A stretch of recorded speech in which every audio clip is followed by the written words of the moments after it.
Reception மண்டபத்தில் மனோகரோட கையை பிடிச்சு தர தரன்னு உள்ளே எடுத்துகிட்டு போகிறாரு நிலாவோட அண்ணன் தாஸ். அங்கே போய் பேசுகிறாரு மனோகர்கிட்ட.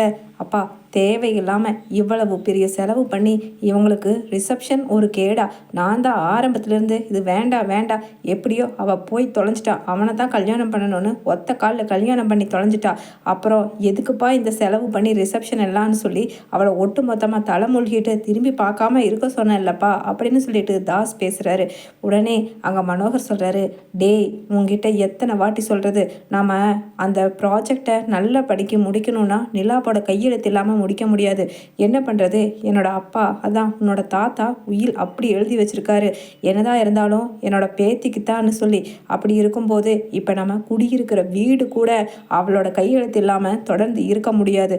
அதனால தான் எப்படியாவது இந்த ரிசப்ஷன் வச்சு இன்னும் கொஞ்ச நாளில் எப்படியாவது இவகிட்ட கையெழுத்து வாங்கிட்டு ஒட்டு மொத்தமாக அதுக்கப்புறம் இவளை தலை மூழ்கிக்கலான்னு சொல்லித்தான். இல்லைன்னா எனக்கு மட்டும் என்ன இவ்வளவு பணம் செலவு பண்ணி இந்த பிச்சைக்கார கூட்டங்களை மேடையில் ஏற்றி அழகு பார்க்கணுன்னு ஆசையா அப்படின்னு சொல்லிட்டு அங்கே மனோகர் திட்டிக்கிட்டு இருக்காரு தாஸ் கிட்ட. அதே சமயம் அங்கே உள்ளே இருந்து வெளியில் வர்றாரு திடீர்னு அந்த பாத்ரூம் போயிருந்த நடேசன். அதை ஒரு வேளை நம்ம பேசுனதை கேட்டுருப்பாரோ இவர் அப்படின்னு நினச்சிக்கிட்டே ரெண்டு பேருமே திருன்னு முளைக்க, உடனே என்ன சம்மந்தி, என்னமோ ரகசியம் பேசுகிற மாதிரி பேசிக்கிட்டு இருக்கீங்க, அப்பனும் பிள்ளையும் சொந்தக்காரங்க அத்தனை பேர் வெளியில் வெயிட் பண்ணிக்கிட்டு இருக்கும் பொழுது அப்படின்னு சிரிச்சுக்கிட்டே பேச, அது வந்து சம்மந்தி இல்லை அப்படின்னு சொல்லிட்டு, அப்படியே இல்லை, இவன் பணம் கிரெடிட் பண்ணணும் அக்கௌண்ட்லேருந்து, அதான் அந்த மண்டபத்தில் டைனிங் அது இதுன்னு சொல்லி செலவுங்க நிறையா இருக்குது, அதுக்காகத்தான் பேசிக்கிட்டு இருக்கோம், மற்றபடி ஒன்றும் இல்லை அப்படின்னு சொல்லிட்டு அங்கே மனோகரும் சமாளிக்க, உடனே நடேசன், என்னென்னமோ இங்கிலீஷில் சொல்கிறீங்க, எனக்கு ஒன்றும் புரியலை. சரி, நான் போய் என் மருமக புள்ள நிலாவும் என் மகன் சோழனும் மேடையில் நிற்கிற அழகை பார்க்க போகிறேன் அப்படின்னு சொல்லிட்டு போகிறாரு.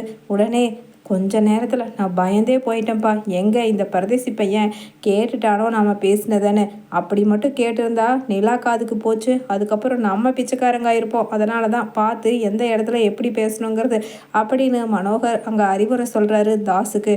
உடனே தாஸும் சரிப்பா சரி நம்ம போகலாம்ப்பா வாங்க அப்படின்னு சொல்லிட்டு வெளியில் வர்றாங்க. அதே சமயம்ப்பா, இந்த டாக்குமெண்ட்ஸில் இங்கே மேடையிலேயே வச்சு இவக்கிட்ட கையெழுத்து வாங்கிடுதான்ப்பா, அப்போ தான் இந்த கூட்டத்தில் என்ன ஏதுங்கிறதே அவளுக்கு தெரியாது. கேட்டால் உன் மேரேஜை ரெஜிஸ்ட்ரேஷன் பண்ணணும், அதுக்கப்புறம் நாங்கள் ஃபாரின் ட்ரிப் அரேஞ்ச் பண்ணியிருக்கோம் உங்களுக்கு ஹனிமூனுக்காக, அதுக்கு டிக்கெட் புக்கிங், வீசா, பாஸ்போர்ட் அது இதுன்னு சொல்லி நாம் சமாளித்து எப்படியாவது கையெழுத்து வாங்கிடணும்ப்பா, இதுக்கான டாக்குமெண்ட்ஸ் எல்லாம் என்னையா ரெடியாக தானே இருக்குது அப்படின்னு தாஸ் பின்னாடி இருக்கிற தன்னோட பிஏ கிட்ட கேட்க, எஸ் சார் எல்லாமே ரெடியாக தான் பாஸ் இருக்குது அப்படின்னு சொல்ல, உடனே மேடைக்கு போகிறாங்க. போய் நிலா இந்தாம்மா இதில் கையெழுத்து போடுமா, எல்லாம் உங்களோட ஃபாரின் ஹனிமூன் ட்ரிப்புக்கான பாஸ்போர்ட், வீசா அப்படிங்கிற எல்லாமே இதில் இருக்குது அப்படின்னு சொல்லிட்டு அங்கே கையெழுத்து போட சொல்லி நிலா கிட்ட கொடுக்க, உடனே நிலா சொல்கிறாங்க, இல்லை எங்களுக்கு ஃபாரின் ட்ரிப்பு ஹனிமூனுன்னு உங்களை யாரையும் நான் அரேஞ்ச் பண்ண சொல்லலை, இதுலேயே நீங்கள் எங்கள் வீட்டு ஆளுங்களை ஒவ்வொரு வாட்டியும் அசிங்கப்படுத்துகிற மாதிரி நடந்துக்கிறீங்க, அதனால் எனக்கு அதெல்லாம் வேண்டாம் அப்படின்னு சொல்லிட்டு நிலா சொல்ல, உடனே சேரன் சொல்கிறாரு, நிலா என்னப்பா அவங்க அசிங்கப்படுத்துனாங்க, அதெல்லாம் ஒன்றும் இல்லைப்பா, நீயும் சொல்லணும் சந்தோஷமாக இருக்கணும், அதுதான் எங்களுக்கு முக்கியம்,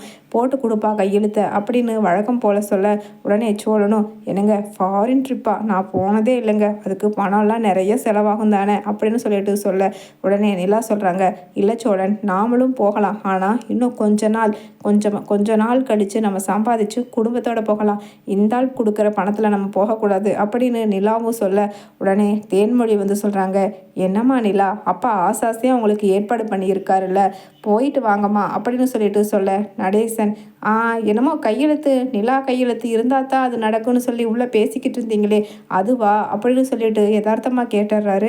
என்ன சொன்னீங்க அங்கிள் அப்படின்னு நிலா கேட்க, இல்லைம்மா நான் ரூமில் உள்ள பாத்ரூம் போனது தெரியாமல் வெளியில் ரூம்குள்ளே நின்று பேசிக்கிட்டு இருந்தாங்க உன் அண்ணனும் உன் அப்பாவும், என்னமோ அங்கே அந்த ப்ராஜெக்ட்டு நடக்கணும்னா நிலா கையெழுத்து வேணும் அப்படி இப்படின்னு என்னமோ பேசிக்கிட்டு இருந்தாங்கம்மா, அதான் கையெழுத்தாத்தான் இருக்கும், போட்டு கொடுத்துரு அப்படின்னு சொல்லிட்டு ஒன்றும் தெரியாதவராக இருக்க, அதே சமயம் என்ன கையெழுத்து சொல்லுங்க அப்படின்னு சொல்லிட்டு நிலா மனோகரோட சட்டையை எட்டி பிடிச்சு கேட்குறாங்க.